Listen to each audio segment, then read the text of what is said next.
Habang buhay ko ba yung babantayan puntod ko? Sabi mo pagsapit ng birthday ko, mapupunta na ako sa langit. Gusto mo na ba talaga mapunta sa langit? Kung mahuhulaan mo kung sino yung taong magtatagal sa puntod mo ngayong birthday mo, mapupunta ka na sa langit ngayong araw. Yun lang? Napakadali naman. Siyempre yung mama ko, yung nanay ko. Siya lang naman yung kakampi ko sa buhay. Sige, makikita natin yan maya-maya lamang.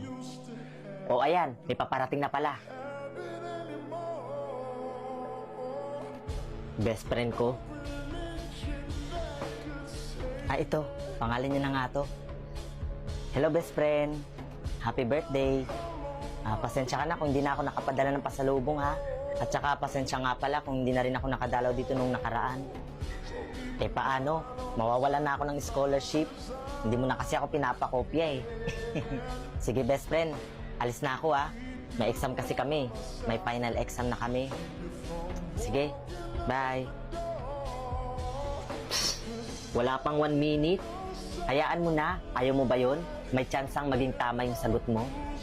O ayan, may paparating na ulit. Kuya ko. Hi Bunso, happy birthday.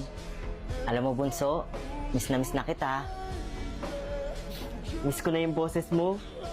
Yung palagi mo ko sinasabihan na, tara kuya, kain tayo. Tara kuya, gala tayo. Nakakamiss Bunso. Alam mo Bunso, kung buhay ka pa ngayon, tapos birthday mo, igagala sana kita eh, magra-rides tayo. Pero, wala ka na eh. Pero okay lang Bunso, alam ko namang masaya ka na. Sige na Bunso, alis na ako ha. Happy birthday! Oh, andyan na yung mama ko. Sabi ko sa'yo yan ang magtatagal talaga, tignan mo.